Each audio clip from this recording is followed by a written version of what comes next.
Welcome back to part 2 of I Catch Killers with our guest, Shaun O'Gorman. Shaun was a Queensland cop who worked at the sharp end of policing in the dog squad, often finding himself in dangerous confrontational situations. This eventually took its toll on Shaun and changed him.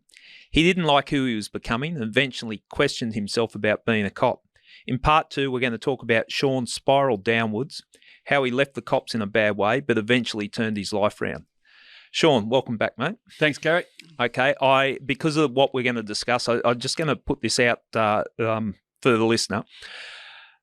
If you or someone you know needs help, call Lifeline on 131114. The type of stuff we're going to talk about is deeply personal, so thanks for agreeing to talk about it. And as I said in part 2, I think by someone like you talking about it, makes it people can understand it, and it doesn't seem this thing that we've all got to shy away from, because being a cop, part of your persona is being a tough guy and girl these days, tough guys and girls that don't need help. We're there to help people, but that's not exactly the situation, is it? So no. And we've listened to the Shaun's excellent adventures in the cops during your career. And the persona you'd be a tough guy chasing the dangerous situations and have no fear. But that was actually just masking what was really going on. Do you want to talk to us about that? Yeah, absolutely. So it's something you touched on there right at the start is police don't show weakness because we're trained to turn up to situations as very young police officers, young uniform cops. So every police officer comes out of the academy, goes into a general duties position at whatever age. I was 19. And you need to show up and have a facade that you've got your shit together, that you know what's happening, you know how to handle it, even if you don't. Yeah. And we got taught as young cops, as you would have, Gary, to say, just look like you know what you're doing, even if you don't, until someone turns up who does, essentially. So you develop a mask as a police officer that everything's okay. And you develop a mask that even when you're turning up to the most horrific crime scenes or the most horrific violence, you don't break down and suck your thumb and cry because you can't. You don't have that luxury of panicking, do you? Absolutely. Yeah. Because if you turn up to try and resolve a situation that someone's in the worst case scenario of their life, and as we said in part 1, cops don't just turn up for a cup of tea to tell you life's great. Yeah. So that then flows into your whole persona. So for me, my dad was a very, very successful police officer, hard man. So I learned that from him. All his mates were detectives who were very tough men. So they didn't show any emotion or any weakness when they were talking to each other. It was all war stories and putting shit on each other, that good dark humor. Yep. So when I joined the cops, I was scared. And every job I went to, I was scared. But I would get to those jobs. I didn't tell anyone. I didn't show anyone. Then when I got to the job, I would do whatever was necessary, as would the other police. And then at the end of it, we'd all look at each other with a tough guy or tough girl face and be like, oh, well, see you at the next one, and off you go. Yeah. So, like, you don't go, oh, holy shit, that was really, that 9-year-old girl that just watched her mum get, bashed by her dad in a domestic violence situation. She's in the corner in tears. It's heartbreaking for you as a police officer to see it, but you don't walk out and go to, other cops, oh, man, my heartbreak when I saw that little girl. Isn't that terrible? No, there's a lot of false bravado, a lot of bullshit. Yeah. And what I hope, like, there's a lot of people have written books, cops and whatever. I wrote my book for one reason, to highlight the insecurity and how fallible we are as human beings, and the weakness. Because what I ironically realize now, and it sounds very self-aggrandizing, but I had a client that I worked with one-on-one in my high-performance business who was an ex-detective. Yep. And he was very senior in a particular government organisation. He reached out to me, and I hadn't seen him for about 20 years. Great guy. Him and I had a really good relationship. So we started working together, and I was talking about insecurity and fear and imposter syndrome and all that stuff that everybody, goes through. As you and I are sitting here and I'm talking about my story, in my head there's a voice like, shut up, mate, you're an idiot. You sound like a dick, right? Yeah. It's just normal. You would have the same thing. Yeah. It's human nature. I know exactly where you're coming from. Yep. So this guy said to me, I said, mate, I was really worried about what people thought. I was really fearful. I didn't know if I knew what I was doing. I had imposter syndrome where I thought, like, I turned up and people would look to me. Being a dog handler, I'd go to so many incidents and bosses would look at me after a period of time and go, what do you want to do? Yeah. And I'd be like, I haven't got a freaking clue. So I'd just make it up on the run. Now, I felt like a fraud because I thought I was the only one that was scared.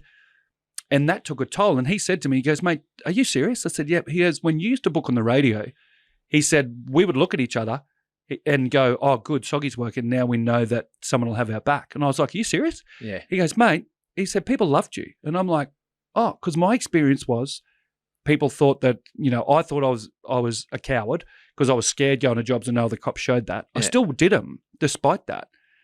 And he mentioned a particular job. He said to me, do you remember this job? And I said, no, I don't. It was at a particular place at Ashgrove Avenue at Newmarket in Brisbane. I said, no, what was the job? He said there was a guy taking his wife hostage and was firing shots out of the house. And I said, oh, right, no, I don't remember it. He goes, are you serious? I said, no, because I did a lot of those jobs, right? Yeah. And he said, we were all there. They were detectives and uniform cops. He said, coming up with a plan. And he said, you turned up I always drove really fast, turned up at 1,000,000 miles an hour. I'd come from the other side of Brisbane and there was smoke coming off my car. It was my standard I loved the attention of it. Yeah. People thinking I was a tough guy. And I got out of the car terrified and I walked over and like I know I would have been terrified of the job, even though I don't remember it. He goes, you walked over, mate, calm as a cucumber, and just said, what are we doing? And he said, we said we're going to do this, this, and this. And he said, you said, no, fuck that. Let's do this. And he said, we walked straight up the front path. You kicked the door in, went in, and we took the gun off the guy and arrested him. Yeah. And I was like, oh, he said, you don't remember that? I said, no, not at all. He said, mate, you were fearless. I said, I was terrified. Yeah.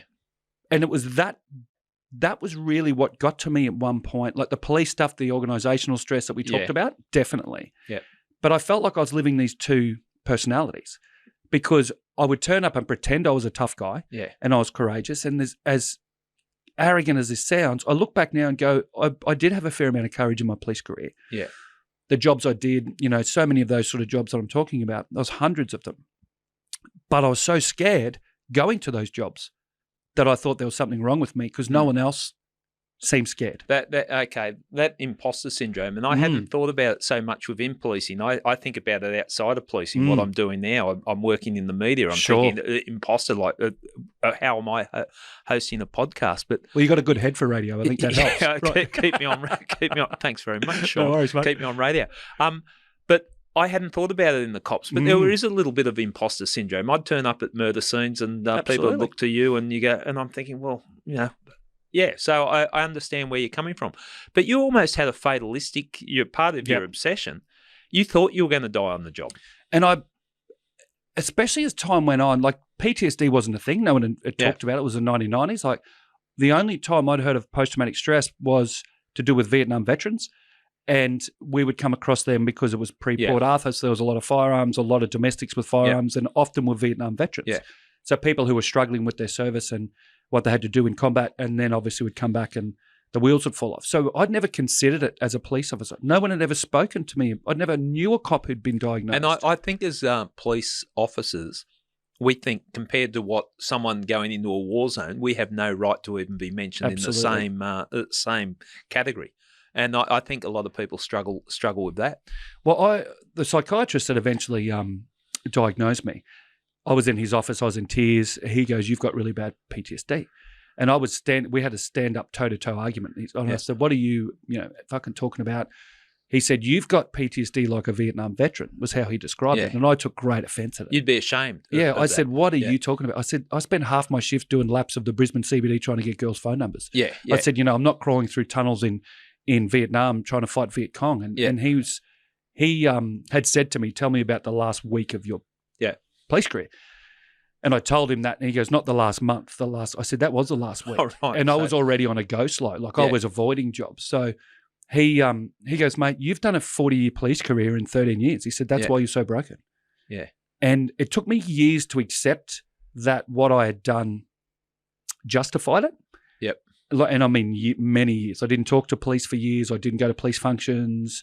I had a handful of mates that I stayed friends with, but I avoided the police There's a degree of shame, isn't it? A huge shame. You feel like you've let the team down. Absolutely. I felt like a coward, mate. Yeah. I was like, I'm a coward. There was a number of, a small number, but some guys that I had worked with who, again, sounds very arrogant, but who were never the first man through the door. Yeah. They were guys that were good cops. They weren't great cops, but then when they had the opportunity to sink the boot into me, they did. Yeah. And they were like, oh, he always thought he was too good for us. This is what happens. He couldn't hack it. So I got a lot of that rhetoric back from people, which just fueled my own fear and insecurity. Try and drag you down to their level. Yeah. And what was the catalyst when you decided you're going to leave the cops? It was one job, mate. I now realise I've been having panic attacks and stuff at work for probably a couple of years. Yeah. So like I'd get dressed to go to work on some shifts and I'd be shaking, didn't want to put my uniform on, but I'd still just go. Yeah. And the worse I felt, the harder I pushed for a long time. Yeah. And I thought, if I work harder, I'll feel better.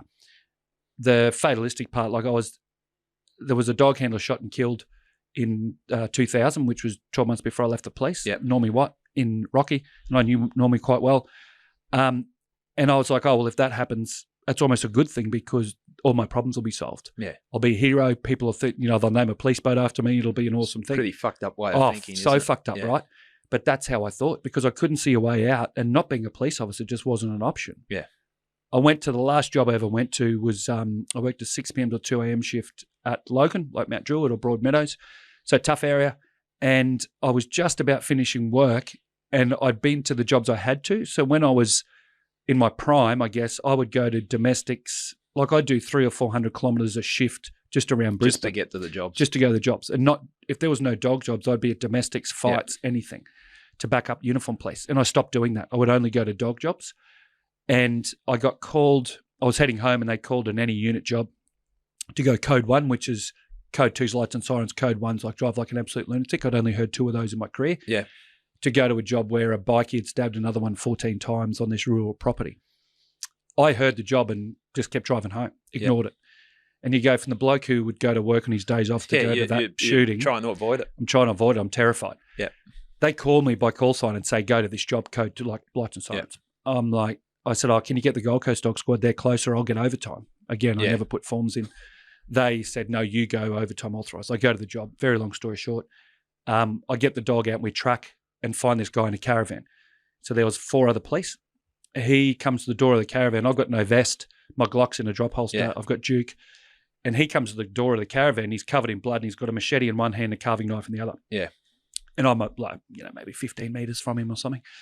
And again, not very politely, but I said, come out of the van, get on the ground. He's like, no, you're going to put the dog on me. I said, absolutely I am. I said, but if you don't come out of the fucking van, I'll put a bullet in your head. Yeah. And I drew my pistol and pointed at his head. And he's obviously looked at me and thought I was crazier than him. And he just stabbed someone 14 times. He came out. I put the dog straight on him and we handcuff him and take him into custody. And all the other cops are there with vests on, hiding behind things. I'm standing in the middle of the open. I just didn't care. Yeah. And I had such an anger towards offenders, but it was sad. It was immense sadness. Yeah. So we go back to the vehicle, put him in the back of the police vehicle, and the other cops walk away to start doing whatever they're doing in the investigation. I go to get my car and leave, and he starts kicking the windows out in the back of the police car. So he's kicked the back window out and the side windows, glass everywhere. And I go back, and he's got his cuffs in front of him. So he's cuffed behind his back. Pulled them out from behind his back. And they were those hinged ones that they had for a while. Yeah. So I opened the back door. The other cops were still a distance away and reached in, and he's kicking at me and spitting, trying to spit, and he's got blood all over him. Yeah. Spitting blood at me. So I grab him by the hair and drag him out of the car as he's kicking me, and he's tried to hit me in the head with the handcuffs, and he missed me and hit my shoulder. And we get out, and we're in a pretty violent struggle. And I thought I was speaking quietly to him, but I obviously wasn't. I was telling him that I was going to kill him. It was all pretty violent. And I end up choking him unconscious. We're rolling around in the glass, and I choke him unconscious. And then I had a piece of rope, like a silent lead, we call it, like a dog lead in my pocket. So I trussed his feet to his cuffs, like hog tied him style. And by this stage, I've sort of, you obviously tunnel vision fighting him. I look up and these 4 cops are standing there with their jaws dropped, their eyes wide. And I'm like, because of what I was saying to him, what he was saying to me. Like he was, I'll kill you, and you were matching him. And I was matching him. Yeah. Like this is your last breath as I'm choking him. It was pretty violent.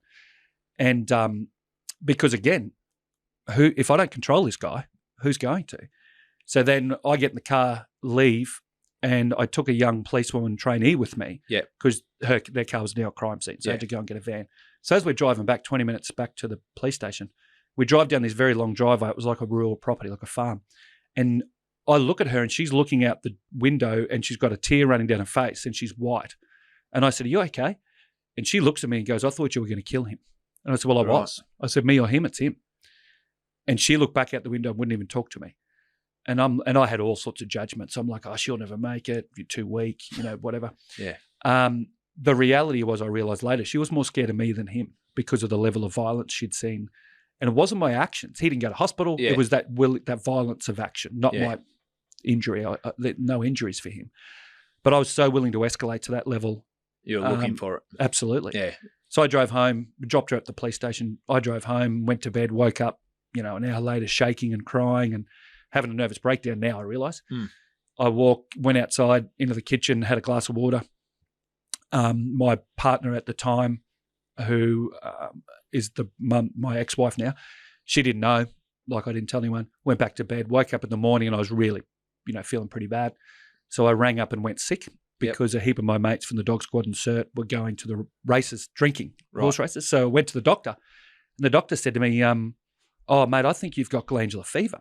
Yeah. And I was like, yeah, that's why I came here, because I thought that's better than, gastro or whatever I was going to use for my certificate on a Saturday. So he took bloods and he said, come back Monday. I was like, yep. He said, go home. My heart rate was through the roof, respiration through the roof. He said, mate, blood pressure. He said, you're in a really bad way. He was considering hospitalising me. And I said, I'll be right, Doc. I'll just go home. He goes, yep. So I went home, got changed in my suit, went to the races and drank for 15 hours. Yeah. 3 in the morning, I'm at a bar in Brisbane with my then best mate, his wife, my partner, a couple of other guys, and he was outside. He was another dog handler. He was the guy that got me into the unit. He's outside having a pretty good argument with his wife, not physical, but verbal. I walked outside and I said to her, go back inside, I'll handle him. She's like, no, like that'll go bad. I said, no, go inside, and I'm giving it to him. And we're both pretty drunk. And I'm like, pull your fucking head in, blah, blah, blah. We have a pretty good argument. He swings at me, just clips my chin. Like best straight right over through, broke his nose. Yep. We end up on the gutter fighting and then crying together. Like, I love you, man. I love you, man. And he was going through exactly the same thing, but I had no idea. It's pretty screwed up, isn't it? I've seen that play out. And we used to train together nearly every day. We'd see each other 5 or 6 times a week. He'd been going through the same thing for months, if not years. So had I. Hadn't said a word. Was my best mate. Yeah. But still too scared to have the courage to say anything. Yeah. So I go back to Dr. Monday, goes, your glandular fever is really bad. Wanted me to go to hospital. I wouldn't. And then I was only off for a few days, and then I was like, I don't think I'll go back. Yeah. Went to psych. Like, it was a 9-month process. I went to an independent medical examination. I didn't know what that was, with a psychiatrist. That they represent the insurance company that the police use for medical retirements. He said to me, you're fine. Like, you should be back at work. There's nothing wrong with you. At that time, I was paranoid. They used to put surveillance on police to see if they were actually sick or like if they were making it up. Yeah. I was, training really hard because that was my only outlet, and drinking really hard. When he said to me, you should be at work, there's nothing wrong with you, it fed into all of my fears and insecurities of being a coward. So I just resigned. So I literally went, put my papers in, resigned, walked away. No, didn't take any money, didn't get any help. Yeah. And just thought I'd manage it on my own. So pretty another extreme behaviour on behalf of absolutely, Shaun. And that was fear, Gary. It was absolutely just fear of being judged as a coward. When one person said to me, "You're fine," and his job was to tell me I was fine to try and end the insurance claim. Yeah, I believed him. There was multiple other people. Your insecurities kick in. But it got to the point, and that you had your dog taken off you when you're off sick for a while. Yeah, they tried to. They didn't actually take it because you pushed back on it. Yeah, the inspector and the police psychologist turned up at my house. Yep. I had a pet dog in the yard, my police dog in the house. They said to me, we're going to come in. I said, you're not. I was really angry. You're not coming in. The boss said to me, I'm coming in. I said, come through the gate. I'll put the fucking dog on you. Yeah. He left. And then I got a call from my boss saying, we got to come and take your police dog. I said, what are you talking about? He goes, well, you just threatened to put it on the inspector. I said, no, I didn't. So I threatened to put my dog on him, which I thought was very reasonable behaviour, which obviously wasn't. He said, we're coming to take it. I said, you come and take my dog. You better bring people with you because I'm not going to give him up. Yeah. And I had my Glock at home still, and it was in the period where I've been lying 3 nights with it in my hand going to kill myself. And he should have taken that, but he'd forgotten. And I said, you might want to get my Glock while you're here because you forgot to take that. Yeah. And I said, I'm not threatening you because I thought CERT will come through the door and bash me. So one of the boys came and took my gun, and because of that, he didn't take my dog. But if they had taken my dog, that would have tipped me over the edge for sure. But talk us about you're at home, you're sick, you've decided you're going to leave the cops. They haven't taken your gun off you, and you've described it as laying in bed for 3 days with a loaded Glock. arguing with yourself on should I or shouldn't I? Yeah. My daughter's mum now, who's my partner, she left. And I wasn't a great person to be around, right? I was pretty angry, and it was never, we would argue a lot. There was never any physical violence, but I was still would slam doors, and there was definitely domestic violence in that sense. We were both emotionally abusive, aggressive. She left, and I was just, my dad didn't know how to manage it as a police officer. He was like, just go back to work, you'll be fine. Well, that was the old school way. Of course, mate, and I was so angry about that. Yeah. Him and I had quite a running battle over a number of days on the phone, but he was just didn't know how to manage it, of course. So I was literally I'd go and drink during the day with mates of mine who were covert operatives at the time, police, undercover agents. So we'd go somewhere and have lunch and have plenty of beers, and then I'd go home and think, I wondered if someone got me on surveillance, laughing and having a good time, and I think it's bullshit. Then I'd just go down a spiral of what am I going to do? I can't do anything else. This is all I've ever done. And literally was just thinking, it was like a parachute. Yeah. And the suicidal thoughts I describe to people is like a parachute or a safety net, because I go, if it gets any worse, I'll end it. And there was a couple of times it got really dark and I didn't do it. And that was a process in your mind that would be better. It was escape. Yeah. It was literally the pain would stop. Yeah. The best way I describe it to people is if you think, and you would have seen people with severe burns, right? Yeah. The amount of pain people in when they have severe burns, and they often just want to have their life ended. Yeah. It's an emotional version of that is the best way I can describe it. So the pain was visceral, it was physical. Yeah. I would be just walking around the house not being able to escape it, just feel so overwhelmed, and the words can't really do it justice, to the point where I was like, well, what am I going to do? I was 31 years of age. Yeah. I wasn't married, I didn't have kids. But I'm like, what do I do for the rest of my life? This is all I knew, and this is all I wanted from the time I can remember. And you didn't go down the path either with the going for the pension or that, and that was doing yourself out of money, perhaps a significant amount of money, but because of your pride. And absolutely. And it would have been about $400,000 back then, so that's 20 years ago. So that's a lot of money, right? Yeah.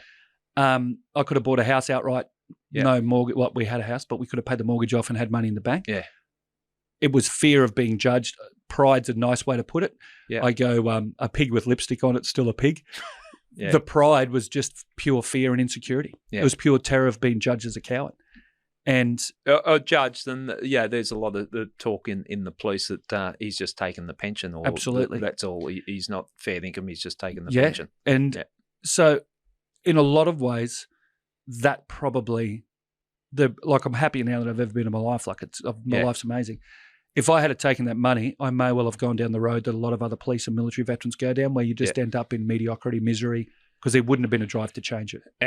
I know what you're saying, and I'm not, obviously not going to judge anyone on circumstances, but I know some people then feel like, have I sold out? Exactly. But there was a lot of things about you that you weren't a nice person. I'm saying this confidently because you've said it to me, but you're aggressive, you overreact to situations, and you talked about angry at home, but you could be out in the public. And we were having a chat one day, and you were talking about just in a supermarket, bumped into a bloke, and you wanted to fight him to the death or something, and it's ridiculous. But that's absolutely just hypersensitive to everything. And it was absolutely, and it was what I look at people now who are angry, and I'm so peaceful these days, that I go, it's sadness. Anger masks sadness. Yeah. Doesn't matter if you're angry at something, it's normally sadness or something underneath it, right? But alpha personalities, alpha males, we don't do that, or alpha females, police officers.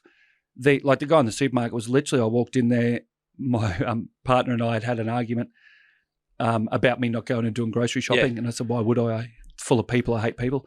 And that's good logic. Yeah, exactly. So we're on the no speaks all the way there. Yeah. And because of the amount of violence that I saw as a police officer, then I started to think everybody was a shit human being.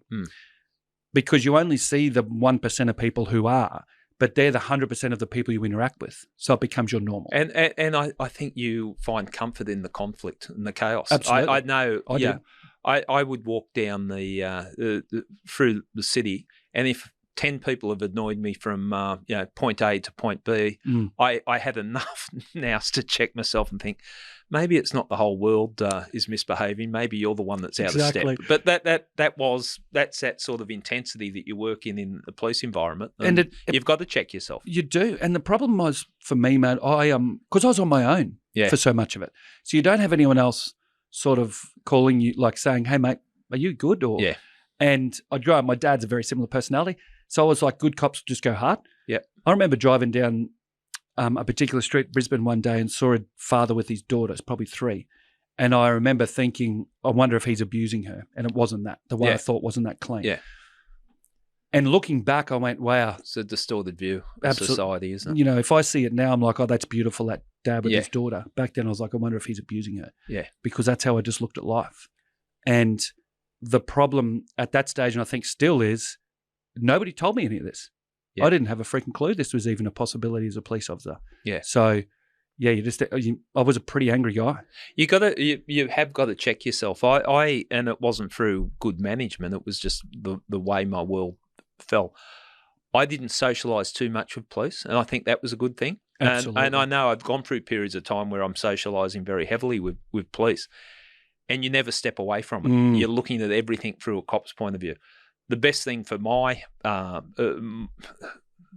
way of looking at life was catching up with some old friends that just put shit on me, and it takes you right away. They takes you right away from that world of intensity that's the police. And in hearing your story, I know you spent a lot of time with police, and that can be quite destructive. But once you left the police, you also found it difficult because you were working in the finance sector. You did some study, and so I did a financial planning qualification at uni. And then I went and I did a short stint as a financial planner, like selling life insurance and stuff for a bank. And then I started working in, the guy who got me into the dog squad had left, and he got me into shopping centre development. Yeah. So I did that for 15 years. And it was a good job. It paid well. Yeah. But it just felt soulless. And I went from a job where it really meant something to me.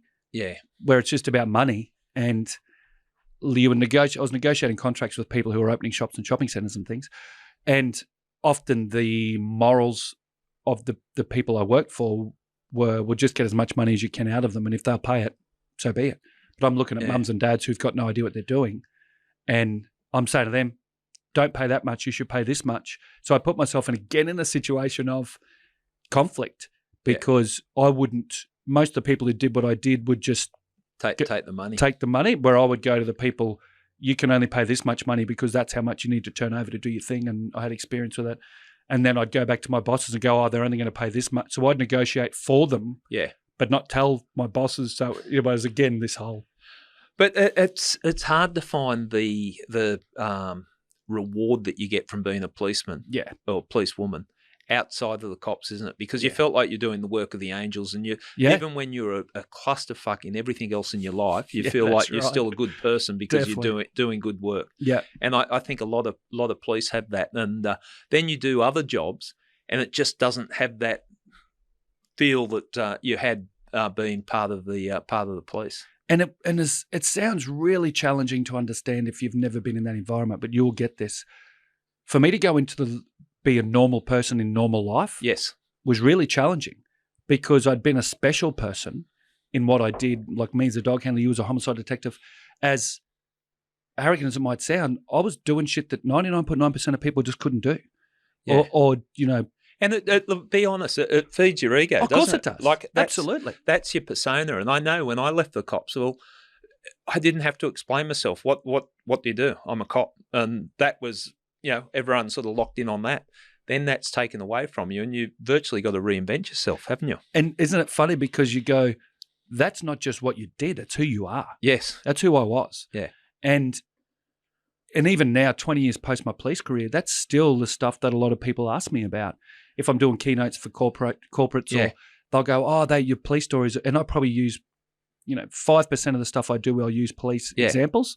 But that's the foot in the door that has them go, oh, wow, we love listening to what you say because there's that different experience. Yeah.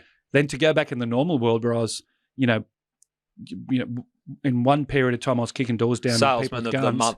And then I'm sitting in sales meetings where people are going, oh, you need to sell more, whatever. And I'm like, I couldn't give a shit. And I'm sitting in high rises in Brisbane City in suits and, getting paid good money and going to lunch at flash restaurants, and I'd hear a siren and I'd be like, fuck, I wish I was doing that. Yeah. It's just part of who you are. And there's a process in place. And I got advice from good people when I left the police in the controversial way and the dramatic way I did, but that you'll find there is life outside the cops. Absolutely. And each day I'm finding that more and more, that you can still do some good stuff. And so you were successful in corporate world. Yep. But you wasn't sort of satisfied, rocking your boat, and you were looking at how you could help people, and you did a lot of self-help courses. Heaps. There's one that I had a laugh at that where they gave you a teddy bear. Yeah, absolutely. Now that was you fill in the pieces. This is a bit I know about it, but it was a week-long retreat. Yep. And part of it was about people coming there with issues, whether it's relationship or situations like yourself, post-traumatic stress. So whole range of people, and the idea was that you only speak to the counsellor or the person you're working with for an hour a day, and the rest of it was quiet time, journaling and stuff. Yeah, so no talking. And it was I'd had 2 or 3 years out of the cops where in that industry I was in, there was a fair bit of cocaine and ecstasy. Oh, that's right. I forgot about that. I went pretty hard on that for a period. Let's live life. Let's go down alcohol and coke and everything else. Do. And as I realised, mate, I've just got a fairly ADD extreme personality. I've realised now. Yeah, exactly. So the same as I did with policing, I was a friend of mine who was a criminal lawyer who's currently got a few legal issues of his own, was fairly into that extracurricular activity. Yeah. There was a couple of NRL guys that I knew quite well. I met through someone when I was in another part of the country. And so I was spending time with them, and coke was everywhere with one of them in particular. So you're just throwing yourself in head first. So one of them said, so I used to drink a lot. Yep. My pop was an alcoholic, so I was always very mindful of not having alcohol control me, and it didn't. Yeah. But if I had 2 beers, I had 200. That was just my personality. And this guy said, you should try this. And cocaine was 10 times better than alcohol. So I was doing that, Ecki pills or whatever for a couple of years. And the world literally changed, as cliched as it sounds, when my daughter was born in 2005. Yeah. So my oldest daughter, I was in the delivery room, and her mum, I cut the cord, and then she had a thing called meconium where they swallow some embryonic fluid, some of the fluid from the sac, the embryonic sac. And so they had to take her away and suction her airway. Yeah. And she was in a humidity crib for a little while. So by the time she came back, her mum was going through the second phase of birthing. So they sort of gave it to her very briefly, and then they gave it to me. So I sat in the corner of this birthing suite with this little girl. I was desperate I wanted a son to, in my own egomaniacal image, raise him to play football and do whatever I did, boxing and, ride motorbikes. And when they actually said it was a little girl, I was a little bit disappointed. And then when they handed it to me, I looked at her, I just burst into tears. So I sat in the corner of this room in tears, just thinking, holy fuck, I've got to get my shit together. Because, and as much as I love my mum and dad, they're amazing. I had, some challenges not from them. My assessment of certain things when I was growing up, dad not being around and different things. So I was like, I'm not going to repeat that cycle. So I looked down at my little girl. I was like, holy shit, I've got to change. Yeah. And so I did that week-long retreat. My auntie ran it. She's an ex-Catholic nun. Yep. And when you say there was people like me there was no one there like me. Is it in the sense there was a lot of people that were, people who'd been through DV, drug addicts, alcoholics, all those people, but they were all willingly there wanting to change their life. I got out of my car. It was a white Commodore sedan, I'll never forget, and it had a wing on the back of it. And I walked upstairs, went into this unit, and there was a teddy bear, and it said my name, Bubbles, or whatever it was. I'm here to hug you and love you and look after you for the week. I was already massively challenged being there. Was it a cute teddy bear? Yeah, it was a cute teddy bear. I still got it. No, I haven't. And I told people I was going on a management retreat. Because you're too embarrassed. Absolutely. Yeah. I'm going, what sort of coward are you now? You're going to some hippie group therapy where you're going to hug and burn incense. Like, this is ridiculous. And I walked down, I saw the teddy bear, and my auntie, she's beautiful. She's always very loving to me, and she'd say, I love you, Yep. God loves you. Like, she was a Catholic nun. And I'd be like, oh, you're weird, lady. Like, I used to be weird. So I saw the teddy bear, walked down the stairs, put my bag in the car, and I had my hand on the boot, on that wing, and I still vividly to this day remember thinking, if you don't fucking change something, you know where you're headed. Yeah. So I picked my bag up, went back upstairs, threw the teddy bear in the cupboard, shut the door, and Like 2 minutes later, another. So I was sharing a unit with this guy. This guy walked in the door and he says to me, "Oh, you must be an angry C word," which is his opening sort of statement. And I said, "What'd you fucking say?" And I'm about to punch on with him on this. That's good at the retreat. And he goes, "Oh, well, I'm angry. My mother-in-law says I'm angry. You must be." So him and I spent that week. You're not supposed to talk, or there's no alcohol or TV. We're drinking beers and up till 3 a.m. talk. And that was the first person, and especially man, but that was the first guy that I've gone, "Oh shit, he's a normal guy, not a cop, not whatever." Yeah. He's gone through the same stuff I am. Yeah, it's interesting because you guys sharing that place and you weren't meant to talk, but your first night you managed to find alcohol and watch a game of rugby. And smoke about 1,000 cigarettes, yeah. And it was awesome, mate. 3 or 4 in the morning, I was sitting there with him going, I thought all these years it was just me. Yeah. But, and here's a guy that was, from another walk of life who was going through exactly the same stuff. Yeah. So it's sort of, that gave me a little bit of a glimmer of hope, I guess.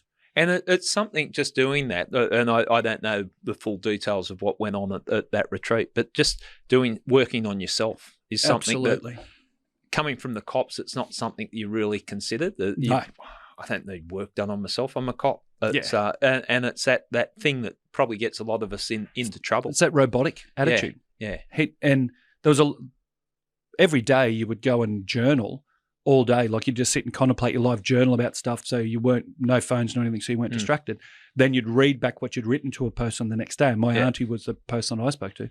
It was hugely emotional. Yeah. Because you're talking about, writing letters to people like mum and dad, or, all the stuff in your life that you've buried, let alone the policing stuff.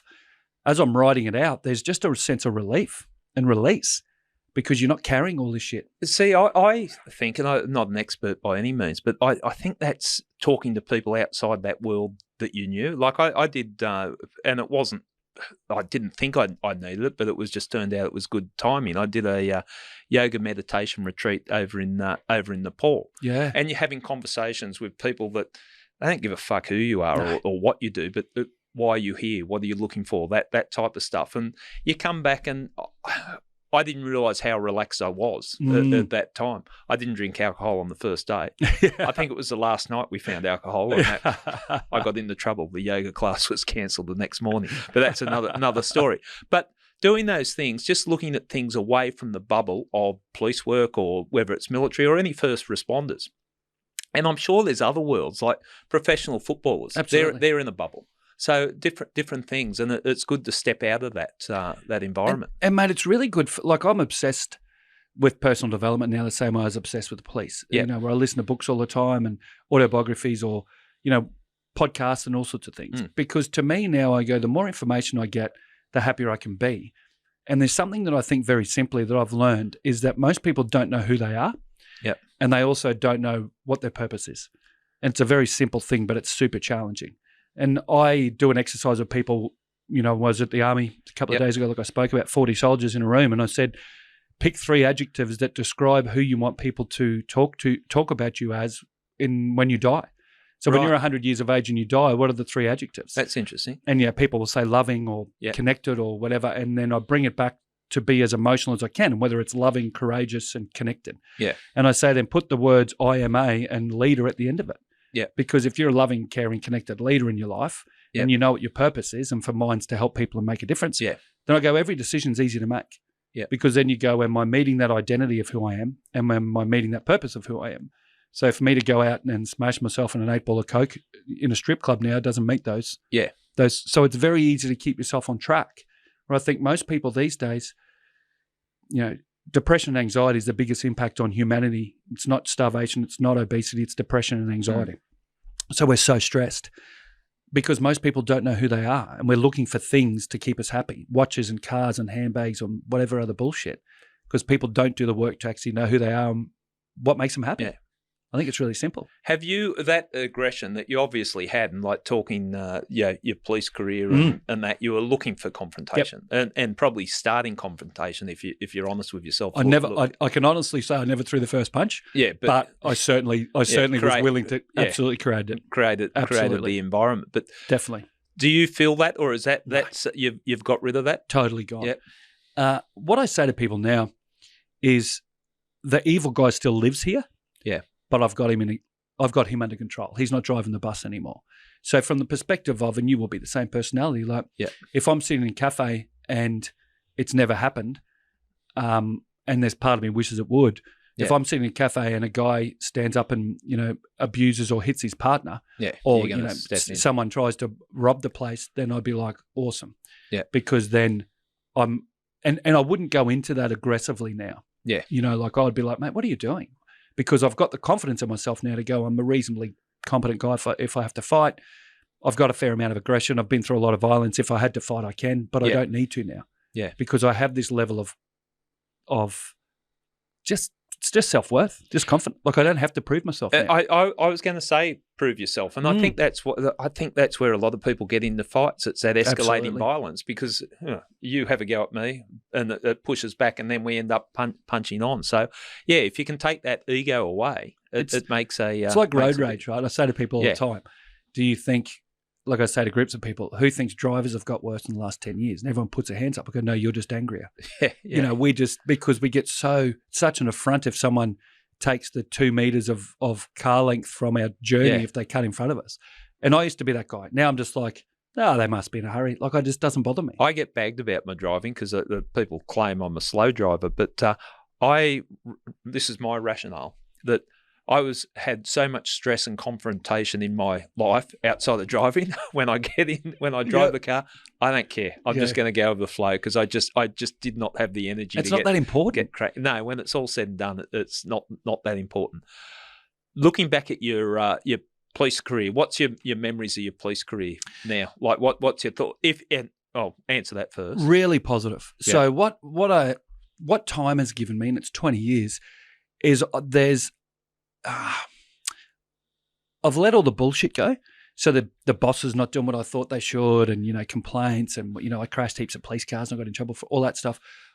That's a non-issue. I look back now with great pride at having done something for 13 years that meant something, and it absolutely is the foundation of the person I am today. Without the police, I wouldn't be doing anything I'm doing today. Yeah, I wouldn't be able to help people. I wouldn't have the confidence to do what I do. So, mate, I look back on it with great pride and a real sense of happiness. I'm very glad I don't do it now. Yep. Because I don't think my personality in the current modern way of policing would go very well. It didn't go well back then. It probably wouldn't go very well now. I reckon we'd have a charge on you within the first 12 months. We'd have a few issues. Yeah. I think 12 months is probably that's probably lenient. Yeah. But I'm extremely grateful. And I'm grateful for a couple of reasons, mate. What I learned about myself, but I also take full responsibility now to go, I got to where I got to because of what I chose. Yeah. I say to soldiers all the time, police officers all the time. When I was at the Army the other day, I said, put your hand up if anybody came into your house at gunpoint and made you join the Army. And they go, no. I said, because it's not Syria. Yeah. The same as the police. We all chose to do those jobs. So don't fucking whinge about it.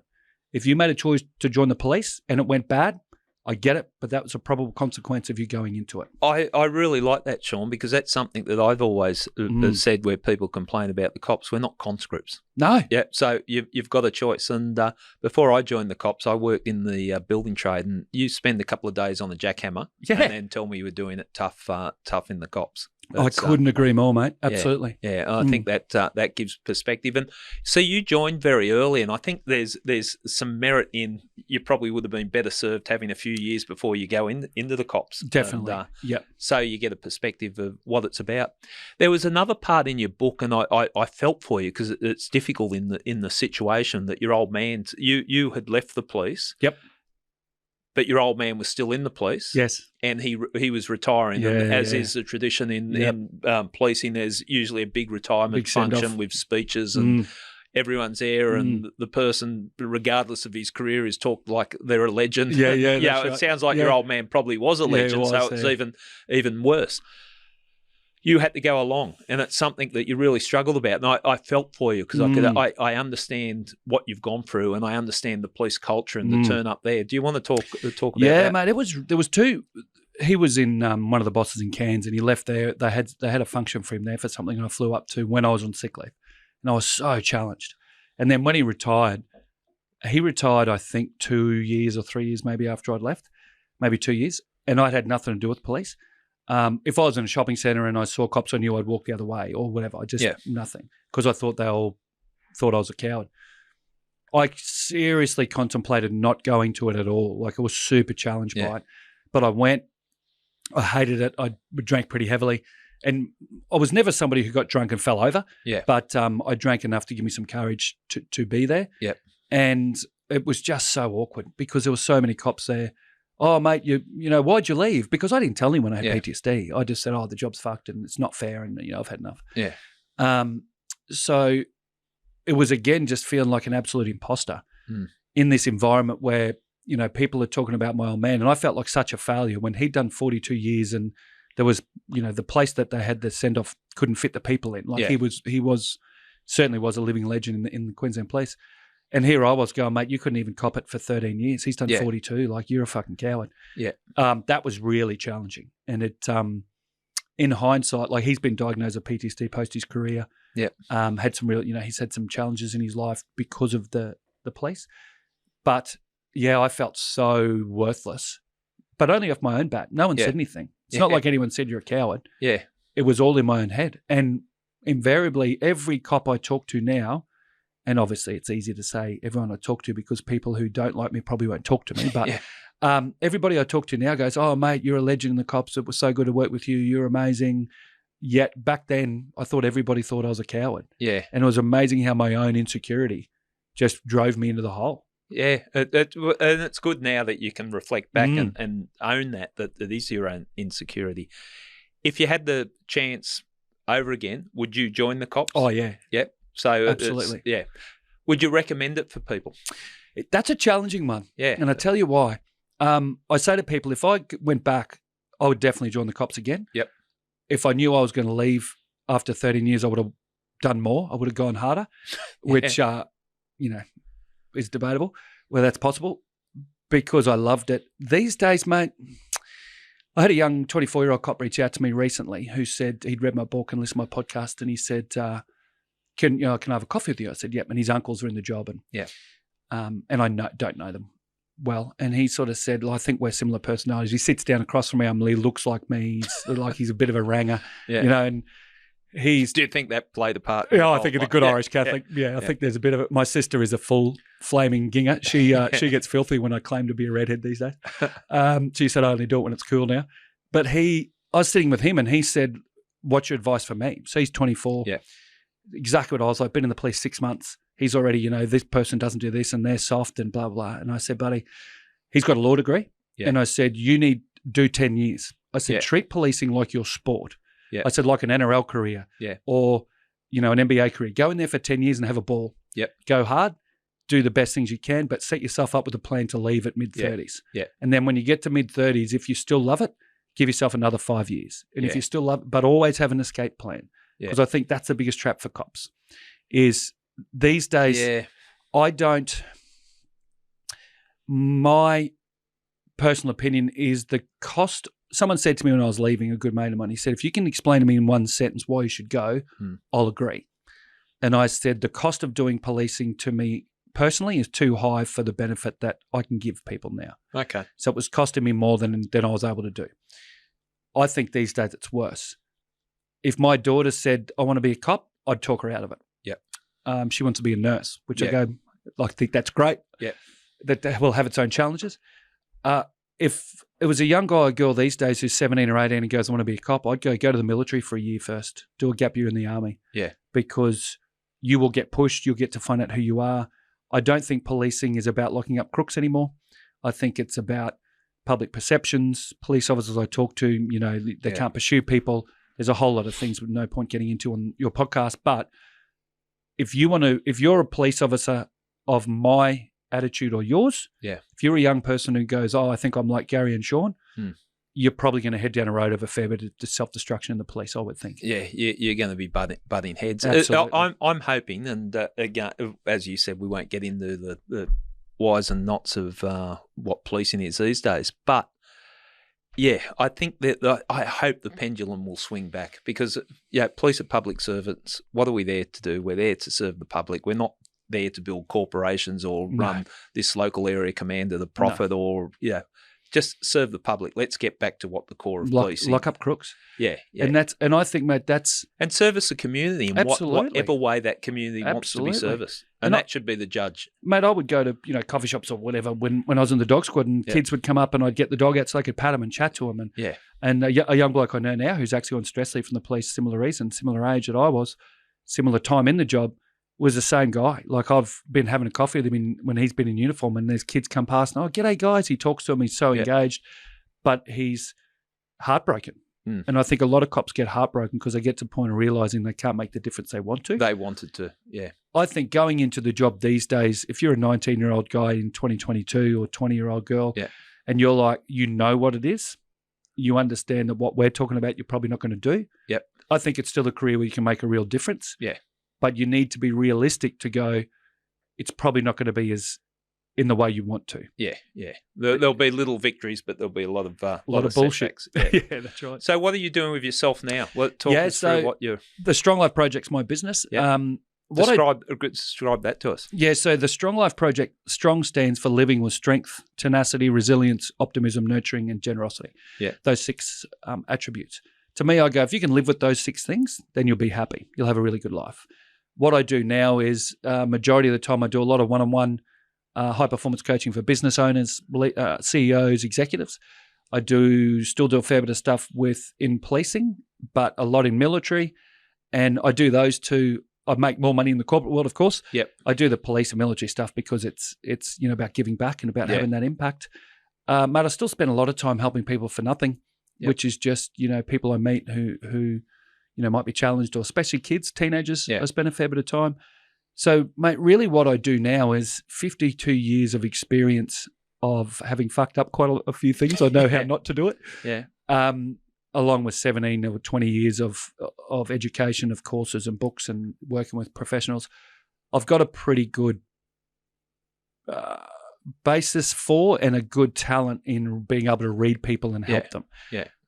Because of my background as a police officer, I think people say to me, I love you because you're honest and you've got a brutal approach. And, I've got a client at the moment who's worth tens of millions of dollars, very, very successful CEO in a particular industry.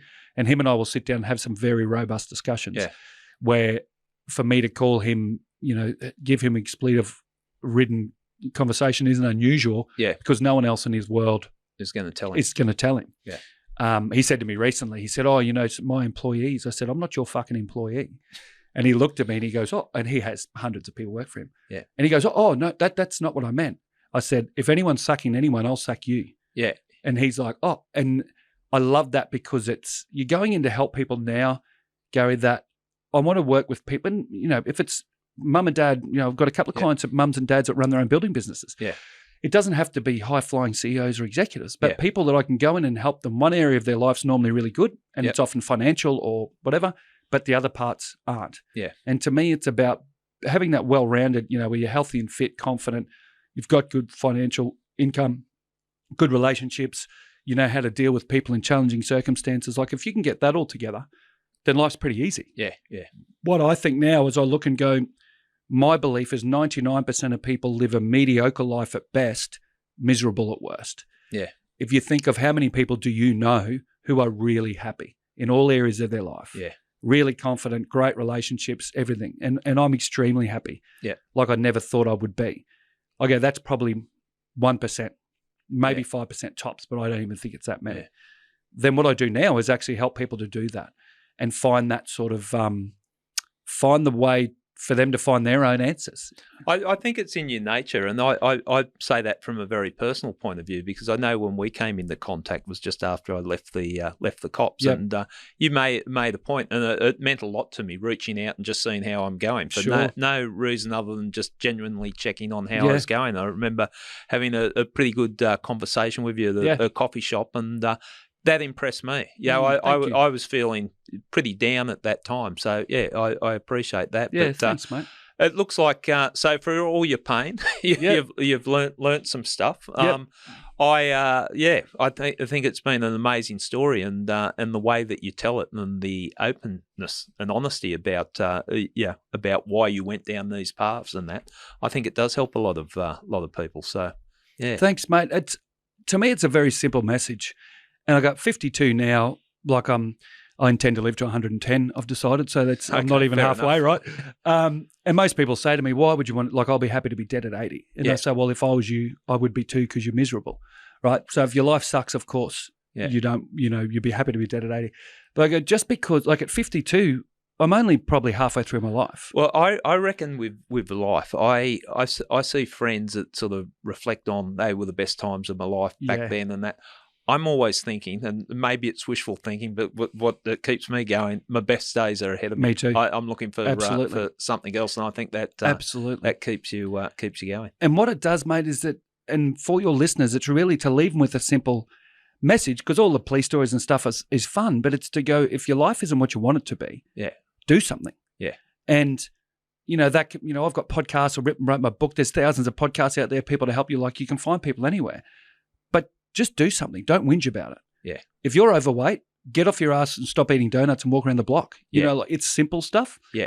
But people get paralyzed by trying to find the perfect answer to things. Yeah. And we avoid pain. And the simple way I put it to people is, you're going to have to go through pain one way or the other. That's what life is. So you can either have the short-term pain, like I got up this morning and went for a 6K walk in the rain because I wanted to stay fit. Now I could have stayed in bed. I do the things that I know are going to bring me the result I want. Most people, I think, live their days putting up with difficult things, using food or alcohol or whatever to self-medicate, and they just live Groundhog Day, and that's why they're miserable. Yeah. If you want to be happy, you can't. Like, I was lying in bed 20 years ago with a gun in my head going to kill myself. Yeah. And now I think I'm probably the happiest person I know because I did the work. Yeah. But it's going to take some effort. Put the effort in. It's not easy. Well, that might be a good time to finish up on it. But thanks very much, Shaun. And I've really enjoyed the chat. And you've opened my mind to a few things, and I'm sure other people listening. And your police stories, like the one that you started off with, I think that just brings home to people what police face. So all the best for the future. I'm sure it's going to be bright for you. And thanks for coming on. Thanks, Jubes. Really appreciate it. Cheers. Thanks, mate.